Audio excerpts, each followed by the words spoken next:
하나님 말씀 보겠습니다. 시편 23편 2절 말씀입니다. 시편 23편 2절 말씀 우리 다 같이 읽겠습니다. 그가 나를 푸른 풀밭에 누이시며 쉴만한 물가로 인도하시는도다. 아멘. 우리 신약의 말씀 봅니다. 마태복음 11장 28절로 끝절입니다. 마태복음 11장 28절로 30절 끝절까지 다 같이 읽습니다. 수고하고 무거운 짐진 자들아 다 내게로 오라. 내가 너희를 쉬게 하리라. 나는 마음이 온유하고 겸손하니 나의 멍에를 메고 내게 배우라. 그리하면 너희 마음이 쉼을 얻으리니 이는 내 멍에는 쉽고 내 짐은 가벼움이라 하시니라. 아멘. 우리 이렇게 인사하겠습니다. 우리의 목자 되시는 주님을 찬양합니다. 자, 어떻게 하면 우리가 복된 인생이 될까? 또 승리의 삶을 살 수 있을까? 우리가 고민하면서 이 한 해를 시작했습니다. 오늘 세 번째 시간 푸른 초장, 쉴만한 물가로 우리를 인도해 주시는 하나님의 놀라운 은혜를 함께 나누고자 합니다. 여러분, 스트레스라고 우리가 흔히 많이 사용하는 의학 용어가 있죠. 아마 현대인들 가운데 이 스트레스라고 하는 말을 사용하지 않는 사람은 없을 것 같아요. 심지어 어린애들도 아이고 나 스트레스 받았어 그런 이야기 합니다. 그게 뭔 뜻인지 알고 하는지는 모르겠지만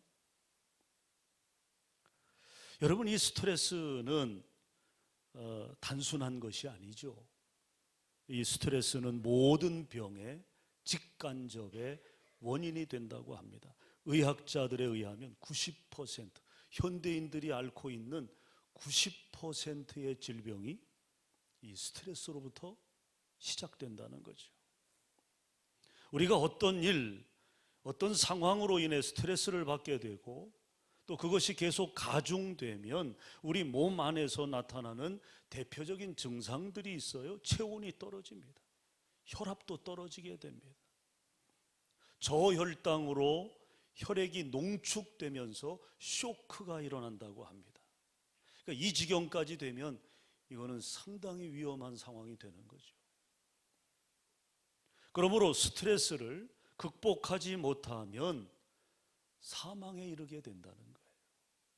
그러니까 우리가 가벼이 단순하게 생각할 수 없는 요인이죠. 병의 요인이죠. 그러면 이 스트레스로 인한 문제가 문명의 발달 과정에서 생긴 현대의 병이냐, 현대의 병. 과거에는 없었고 현대의 이 문명의 발달로 인해 야기된 그런 현대의 병이냐? 그것은 아닙니다. 그것은 아닙니다. 이미 2000년 전 예수님은 이 스트레스를 가리켜 뭐라고 표현하셨느냐? 수고하고 무거운 짐이라고 부르셨어요.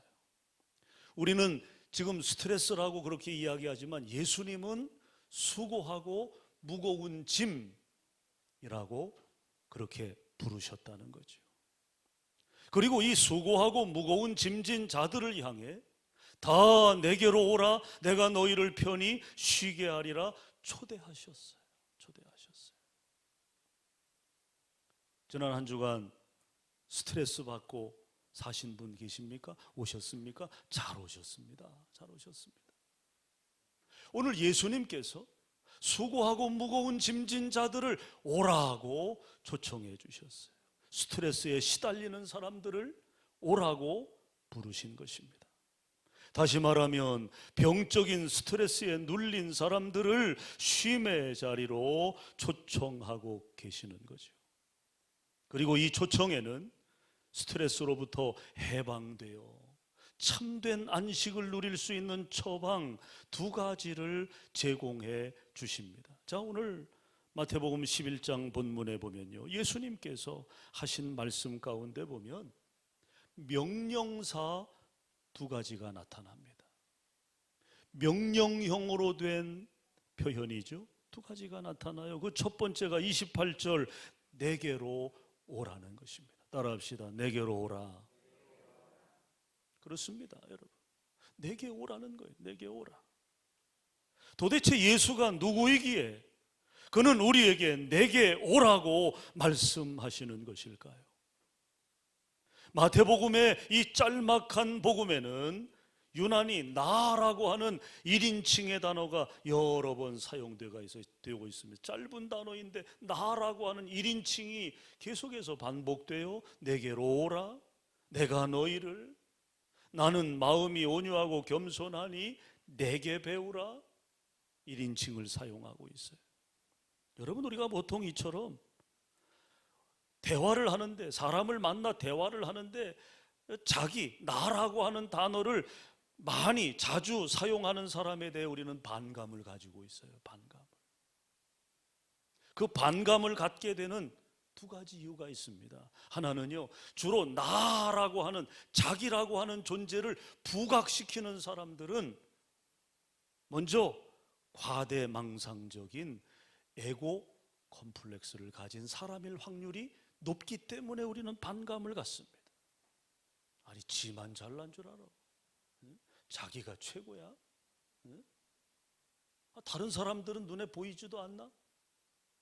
여러분, 그렇잖아요. 자기 중심적이고 자기 도취에 빠진 사람은요, 다른 사람은 생각하지 않아요. 그냥 자기 잘난 줄 알아요. 자기만 최고예요. 자기 없으면 안 되는 줄 알아요. 그런 사람들 우리가 만나게 되면 불편하잖아요, 여러분. 불편하잖아요. 그 다음에 또 하나의 경우가 있죠. 자기 자신에 대한 대단한 확신을 가진 사람이 있어요. 그런 사람은 자기 자신에 대한 그 확신을 드러냅니다. 내가 이렇다고, 내 생각이 이렇고, 내 꿈이 이렇고, 내 비전이 이렇다고, 자기 확신에 분명한 근거를 가지고 있는 이들은 그렇게 자기를 주장하게 됩니다. 첫 번째는 좀 부담스럽거나 꺼려지는 사람이고, 두 번째 경우는 조금 다르죠. 여러분, 자기 자신에 대한 분명한 확신을 갖는다는 것은 그만큼 출중한 능력을 가진 것이고, 또 그렇게 우리가 판단되면 어떻습니까? 얼마든지 우리가 인정하고 믿고 따를 수 있는 부분 아닙니까? 그런 사람이 어느 날 내 앞에 나타났다면 우리가 따라가는 거죠. 저 사람 믿을만해. 저 사람 생각이나 가지고 있는 꿈이나 자기가 가지고 있는 능력이나 아이디어나 이거 굉장한데? 이렇게 판단되면 사람들은 그를 따라가게 되어 있어요. 그 주변으로 사람들이 모여지게 되어 있어요. 자, 여러분, 그렇다면 우리가 예수님 당시 거기 주변에 있는 사람들 그 관점으로 오늘 예수님의 경우를 바라본다면 예수님은 어디에 해당되실까? 첫 번째, 과대망상, 에고 컴플렉스를 가진 사람일까? 아니면 자기 자신에 대한 대단한 확신을 가진 분일까? 여러분이 그 당시에 예수님을 지금 만나고 있다면 여러분은 예수님을 어떻게 보시겠어요? 오늘 예수님께서 내게로 오라, 내가 너희를 쉬게 하리라, 나는 마음이 온유하고 겸손하니 내게 배우라. 예수님의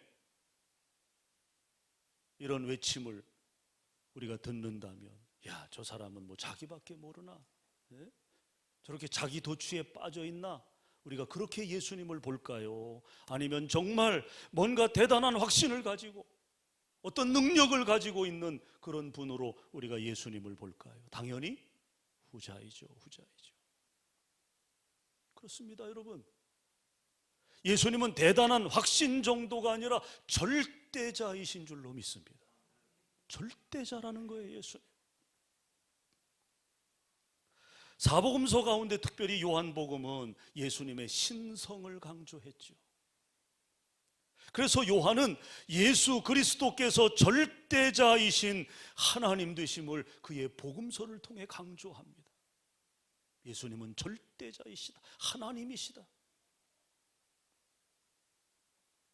요한복음에는 예수님의 유명한 7가지의 자기 선언이 나옵니다. 히라보로 하면 에고 에이미입니다. 나는 무엇이다. 영어로 하면 I am입니다. I am. 나는 뭐뭐다. 예수님이 뭐라고 말씀하셨어요? 나는 세상의 빛이다. 에고 에이미입니다. 나는 참 포도나무다. 나는 선한 목자다. 나는 길이요 진리요 생명이다. 바로 그분이 오늘 본문에서 수고하고 무거운 짐진 자들아 내게로 오라, 내게로 오라, 그렇게 말씀하십니다. 자, 왜 오라고 말씀하셨을까? 왜 오라고 말씀하셨을까? 따라합시다. 인생에게 안식을 주시려고 믿으시면 아멘. 세상에서 얻을 수 없는 평안을 주시기 위해 오라는 거예요. 주님 앞에 오면 우리는 평화하게 됩니다. 안식을 얻게 돼요. 쉼을 얻게 돼요. 그렇다면 인생이 안식을 갖지 못하게 된 근본적인 이유가 뭘까요? 근본적인 이유가 뭘까요? 가끔 이야기하지만 여러분, 우리 한국 사람들이 약국에 가서 제일 많이 사 먹는 약이 뭐라고 그래요? 네? 두통약입니까? 소화제입니까? 뭘 가장 많이 사 먹는다고 그래요? 신경안정제를 제일 많이 사 먹는다고 그러죠. 신경안정제. 부글부글 뭔가에 의해서 늘 끓어오르는 거예요. 안정을 시키려니 약을 먹어야죠. 아유, 내가 좀 안정돼야지. 그런다고 안정이 되면 좋게요? 안 되는 거예요. 그러니까 약을 먹는 거예요. 약을. 그래서 우리나라 사람들이 약국에서 가장 많이 사 먹는 약, 가장 많이 팔리는 약, 그게 신경안정제라는 거예요. 그러니까 얼마나 여러분 이 현대인들이 안식하지 못하는 겁니까? 평안하지 못한 겁니까?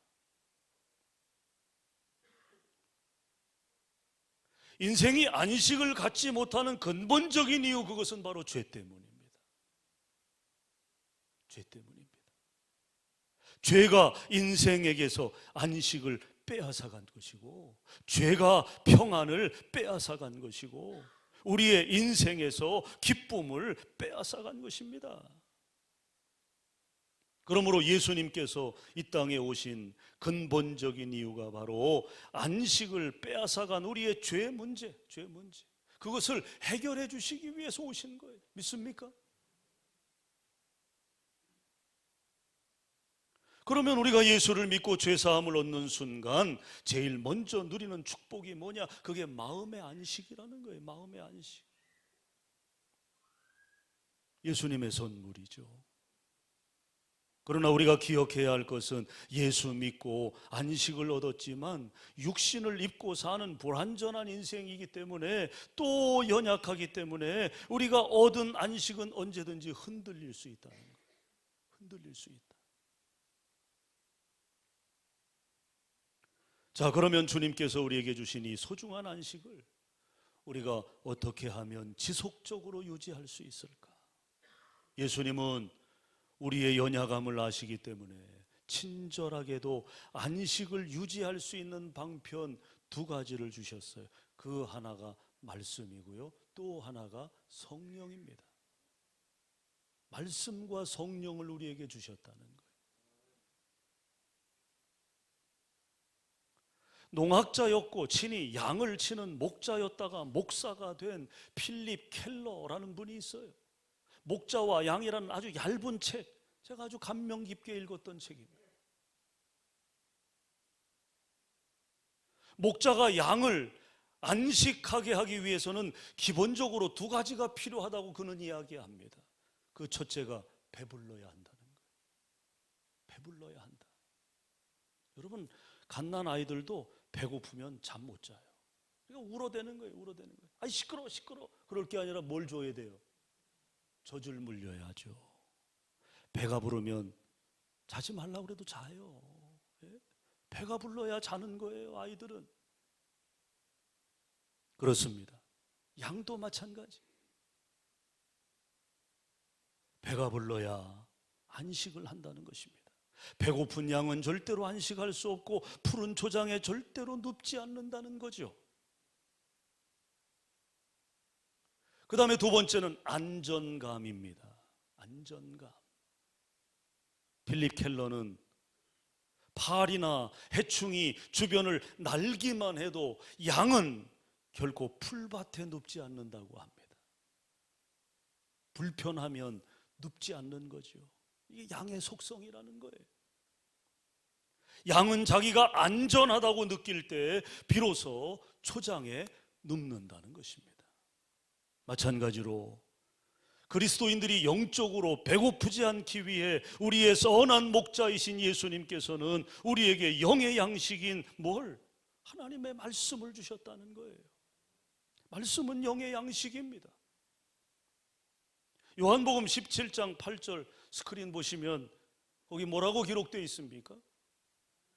나는 아버지께서 내게 주신 말씀들을 그들에게 주어 싸우며, 예수님이 아버지로부터 받은 말씀, 그 말씀을 누구에게 줬다는 거예요? 양인 우리에게 주었다는 거죠. 우리는 예수님으로부터 이 말씀을 받은 거예요. 예수님으로부터.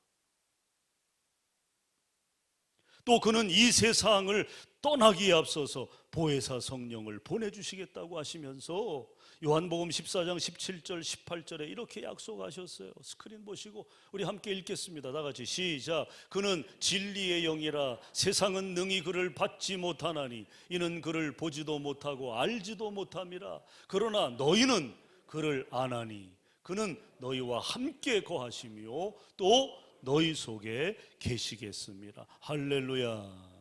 할렐루야. 내가 너희를 고아와 같이 버려두지 아니하고 너희에게로 오리라. 예수님께서 성령을 우리에게 약속해 주신 것입니다. 여러분, 우리가 말씀으로 배불리 먹고 성령의 임재 안에서 안식하는 순간 우리 영혼은 푸른 초장에 눕게 되는 것이죠. 그때 비로소 우리는 시편 기자와 더불어 이렇게 고백하게 될 것입니다. 그가 나를 푸른 초장에 누이시며 쉴 만한 물가로 인도하시는도다. 할렐루야. 이 고백이 우리 안에서 찐으로 나오는 거예요. 찐으로. 진짜로 나오는 거죠. 자, 그 다음에 두 번째 명령사가 있어요. 첫 번째는 내게 오라. 그 다음에 두 번째는 따라합시다. 내게 배우라. 내게 배우라는 거예요. 여러분, 우리가 뭘 배워야 할까요? 저는 무엇보다 이 복잡한 현 시대를 사는 우리가 예수님에게서 첫째로 배울 것은 쉼이라고 생각합니다. 뭘 배워요? 쉼을 배워야 합니다. 쉼. 그렇습니다. 우리는 그분에게 쉬는 것을 배워야 합니다. 아니, 목사님, 뭘 쉬는 것도 배웁니까? 그냥 쉬면 되지. 그렇지 않아요, 여러분. 쉬지 못함도 문제지만 잘못된 쉼은요, 오히려 독이 됩니다. 독이. 여러분, 예수님은 참 바쁜 분이셨어요. 그러나 그럼에도 그는 결코 여유를 잃어버리거나 허둥대지 않았다는 거예요. 허둥대지 않았다. 예수님은 거센 풍랑 속에서도 잠을 주무시는 여유가 있으셨고요. 여유가 있으셨고요. 또 바쁜 하루를 보내신 다음 날 그는 일찍 일어나 산에 오르셔서 아버지와 기도로 교제하는 여유를 가지신 분이셨습니다.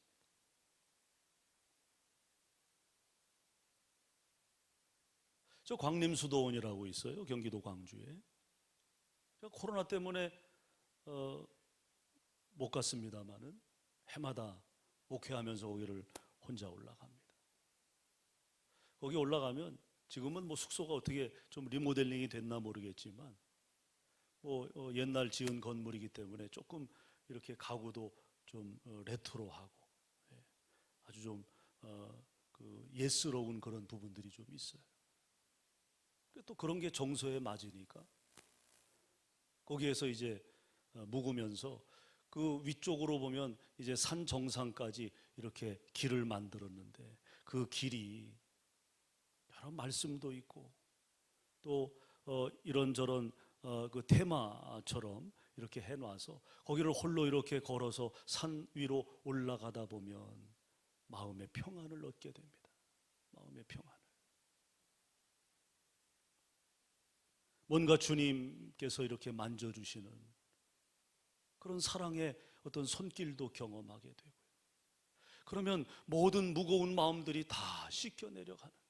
씻겨 내려가요. 사람들이 많을 때는 복잡하니까, 사람들이 없을 때, 그럴 때 홀로 그 산 정상을 올라가다 보면 얼마나 마음이 이렇게 부유해지는지 모르겠어요. 거기서 힐링을 받고 내려오는 거죠. 예수님도 바쁜 하루를 보내신 다음 날 그는 일찍이 산에 오르셨다는 거예요. 산에 올라 기도하며 하나님과 교제하는 여유. 그런 여유를 가지셨던 분입니다. 또 마가복음 6장 30절 이하에 보면 제자들이 전도를 다녀와 허둥대며 보고를 시작하자 예수님이 스톱! 보고를 중단시키시고 우리 모두 잠깐 쉬자. 그만해. 보고 그만해. 우리 쉬자. 휴식을 제안하시기도 하셨던 것을 봅니다. 그는 진실로 양떼들을 푸른 초장 쉴 만한 물가로 인도하시는 목자라는 거예요. 주님 안에 쉼이 있다는 거죠. 오늘 여러분 주님 품 안에서 쉼을 얻으시기를 주의 이름으로 축원합니다. 힘들게 살아오셨습니까? 지난 한 주간 여러분 힘드셨습니까? 오늘 주님 품 안에서 쉼을 얻으시기 바랍니다. 그런데 왜 하필이면 푸른 초장 물가로 인도하실까? 여러분 하늘이 무슨 색깔입니까? 하늘이 무슨 색깔이에요? 여기 말고 이건 하늘 아니니까 파란색이잖아요. 파란색. 왜 하나님이 천지를 창조하실 때 하늘 색깔을 파란색으로 하셨을까? 그 궁금하신 분 없으셨어요? 네? 저 하늘 색깔을 노란 색깔로 할 수도 있잖아요. 빨간 색깔로 할 수도 있고. 근데 왜 파란색으로 하셨을까? 다 이유가 있는 거예요, 여러분. 이유가. 푸른 초장 무슨 색입니까? 네? 초록색 아닙니까? 초록색.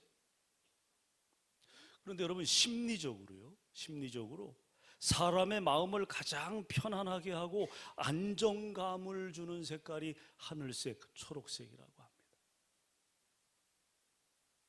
그러니까 하나님은 인간이, 당신이 창조하신 사람의 마음이 뭘 원하는지 다 아시고 색깔 배합을 해주신 거예요.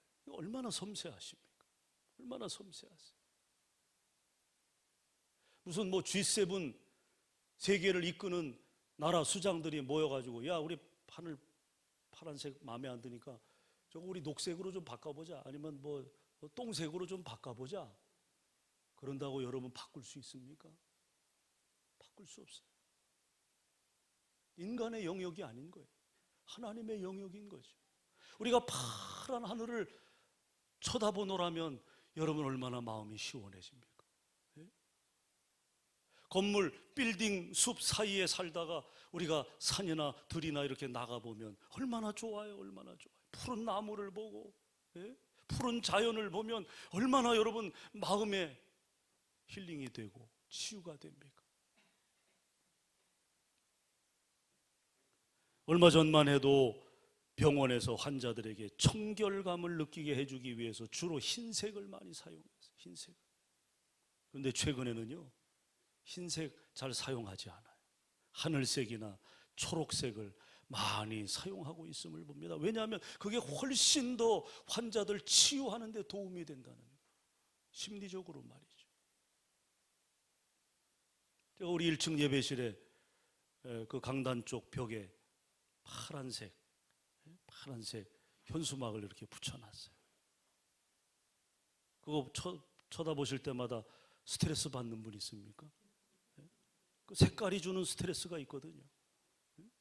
없죠? 그거 보면 눈도 시원해지고 마음도 시원해지고 그렇잖아요. 그런 것처럼 이 색깔이 주는 또 힘이 있는 것입니다. 하나님은 그런 것까지 배려한 거죠. 여름 휴가철이면 사람들이 해변가, 호숫가, 산속을 찾아 그 곁에 앉고자 하는 이유가 어디에 있습니까? 현대의 인위적이고 기계적인 문명 안에서 피곤하고 지치고 탈진해버린 우리의 마음과 육체를 쉬고 싶어서 아닌가요? 저는 골프에 관심을 두지 않습니다. 앞으로도 그럴 것이고요. 골프라고 하는 그 스포츠가 나빠서가 아니라 목회자가 해야 하는 그런 스포츠는 아니라고 저는 생각하기 때문에 저는 관심을 두지 않아요. 현대인들이 그러나 골프의 매력에 빠지는 이유가 어디에 있을까요? 그 푸르디푸른 잔디와 곳곳에 마련된 호수의 매력 때문 아니겠습니까? 여러분, 그렇다고 골프장 가고 자연 속에 들어가면 우리가 찾던 안식이 저절로 보장되느냐? 그것은 아니다. 절대로 아니다. 절대로 아니다. 물론 육체의 연습이 약간의 유익을 준다는 말씀처럼 자연은 우리에게 약간의 휴식을 제공하는 것은 사실이지만, 그러나 좀 더 본질적이고 근본적인 영혼의 안식은 예수님에게서 얻을 수 있는 것입니다. 그분은 너희는 나의 멍에를 베고 내게 배우라 말씀하십니다. 여러분, 안식은 아무것도 안 함으로 얻어지는 것이 아니에요. 오히려 적극적으로 예수님에게로 나와 그와 더불어 교제하며 그의 인격을 담고 배워감으로 얻어지는 인격적인 성숙의 결과라는 거죠. 예수님은 나는 마음이 온유하고 겸손하니라고 말씀하십니다. 여기서 말씀하신 온유와 겸손은 안식을 위한 조건이라고 말할 수 있을 거예요. 그 조건을 배우고 갖추라는 것입니다. 여러분, 누가 쉬지 못하는 캐릭터인 줄 아십니까? 고집스럽고 교만한 사람입니다. 고집스럽고 교만한 사람, 온유하지 못하고 겸손하지 못한 사람에게는요, 안식이 없어요. 안식이. 우리가 그런 삶이 되어서는 안 되겠죠. 여러분 안에 참된 안식이 있기를 주의 이름으로 축원합니다. 자, 이제 양들이 우리 안에 들어가면 어떻게 쉬게 되는 거죠. 우리가 하루 종일 일하고 이제 해가 지면 집에 가잖아요. 퇴근하잖아요. 왜 가요? 왜 집에 뭐 하러 가요? 쉬러 가는 거죠. 쉬러. 양들도 우리 안에 들어가면 쉬게 됩니다. 그런데 우리 안에 들어왔음에도 양들이 쉬지 못하는 경우가 있다고 그래요. 그 원인 가운데 하나가 뭔 줄 아십니까? 바로 자기들끼리의 경쟁 때문이라고 합니다. 필립 켈러가 관찰한 바에 의하면 젊은 양 한 마리가 쉬려 하니까 늙은 암양이 쳐들어가서 들이받는 모습을 수백 번이나 봤다는 거예요. 양을 치면서 말이죠. 그러니까 쉬지 못하는 거예요. 와가지고 계속 들이받으니까 쉬지를 못하는 거예요. 여러분, 양의 이런 세계가 오늘을 사는 현대인과 다를 것이 무엇입니까? 남이 쉬는 것, 남이 잘 사는 것, 남이 축복받는 것, 남이 출세하는 것 보고 축복하지 못하는 인생과 다를 것이 무엇이냐는 거죠. 여러분, 오늘날의 경쟁 문화야말로 현대인의 가장 큰 스트레스의 원인 아닐까요?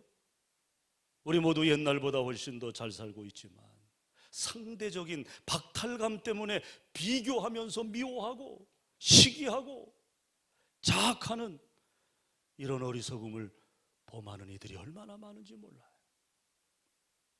그런데 재미있는 것은요, 이런 양들도 목자만 나타나면 금세 싸움을 그친다고 합니다.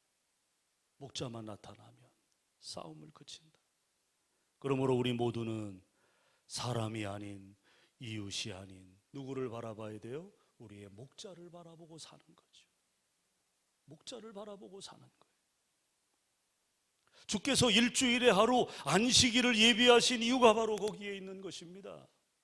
그것은 세상에서 우리가 하던 일, 경쟁하고 시기하고 몸부림치던 일, 사람 쳐다보던 일 다 내려놓고 오직 주님만 바라보고 예배하게 하신 것, 그 주님 안에서 새 힘을 얻고 인생을 당당하고 여유 있게 사는 모습을 기대하시는 거죠.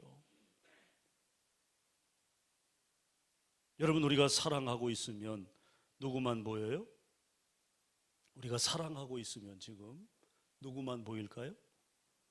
사랑하는 사람만 보이게 됩니다.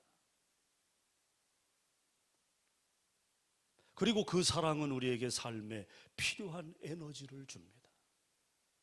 살맛이 나요. 모든 것을 극복할 수 있어요. 자, 예배란 바로 그런 것이다. 예배란 그런 것이다. 예배를 통해 하나님을 만나요. 깊은 교제 속에 성령을 경험합니다. 은혜를 체험합니다. 하나님의 말씀을 듣고 영혼의 안식을 누리면서 우리는 일어서게 됩니다. 일어서게 됩니다. 여러분, 그 자리에 푸른 초장, 쉴 만한 물가가 펼쳐지는 것을 우리는 경험하게 되는 거예요. 2023년 새해 간절히 바라기는 그 축복을 여러분이 누리게 되시기를 주의 이름으로 축원합니다.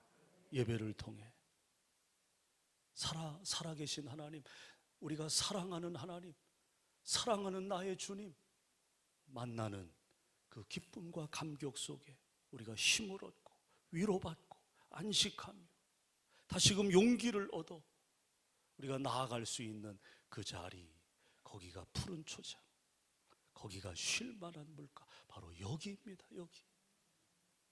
기도하겠습니다. 주님의 은혜를 감사합니다. 우리의 목자가 되시는 주님, 우리의 삶을 안위해 주시고 말씀과 성령으로 우리에게 평안을 허락해 주신 주님의 놀라운 은혜를 우리가 되새깁니다. 오늘 이곳이 푸른 초장 쉴 만한 물가임을 믿사오니 이곳에서 우리가 안식하게 하시고 쉼을 얻게 하시고 이곳에서 힘 얻어 주신 사명 또 한 주간 감당해내는 믿음의 성도들 되게 하여 주시옵소서. 예수님 이름으로 기도합니다. 아멘.